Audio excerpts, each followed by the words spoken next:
ابھی ہمارے اندر کچھ آستین کے سانپ ہیں، منافق اندر بیٹھے ہیں۔ اگر ہم خان صاحب کو جیل سے نہیں نکال سکتے، 4 مہینے ہو گئے اس اسمبلی کو، اور ہم ڈیسک مار رہے ہیں اور تھپکیاں مار رہے ہیں اور کمیٹی کھیل رہے ہیں اسمبلی، اس سے بہتر ہے گھروں میں جا کے بیٹھ جائیں۔ رؤف حسن اور حامد خان ٹائپ جو لوگ ہیں، یہ وہ چوہے ہیں جنہوں نے کہ اس وقت آ کے تحریک انصاف کو اندر سے کھانا شروع کر دیا۔ This man is not a member of Pakistan Tehreek-e-Insaf.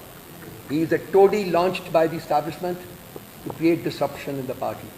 جو پارٹی کو مشکل وقت میں چھوڑ کر بھاگ گئے، اب بھی کسی کے اشارے پہ جان بوجھ کر اس قسم کی تنقید کر رہے ہیں۔ سب سے بڑا نقصان جو پارٹی کو پہنچانے والے لوگوں میں سے یہ شامل ہے جنہوں نے ایک پارٹی کے اندر سے ایک پارٹی نکال کے بنائی تھی۔ افضل مروت بیچارہ جو ہے ٹرائبل لیول کے لوگ ہیں نا۔ فواد چودھری صاحب جو ہیں وہ تو فرمائشی گرفتار ہوئے، وہ رجیم چینج آپریشن کے وقت باجوہ صاحب کے انتہائی خاص مقربین میں سے تھا۔ اگوڑوں کی کوئی حیثیت نہیں۔ پاکستان تحریک انصاف یہ مٹھی کی طرح ایک ہے، کوئی تفرقہ نہیں ہے، ایک ہے، اور میری یہ بات ساری دنیا کان کھول کے سن لے۔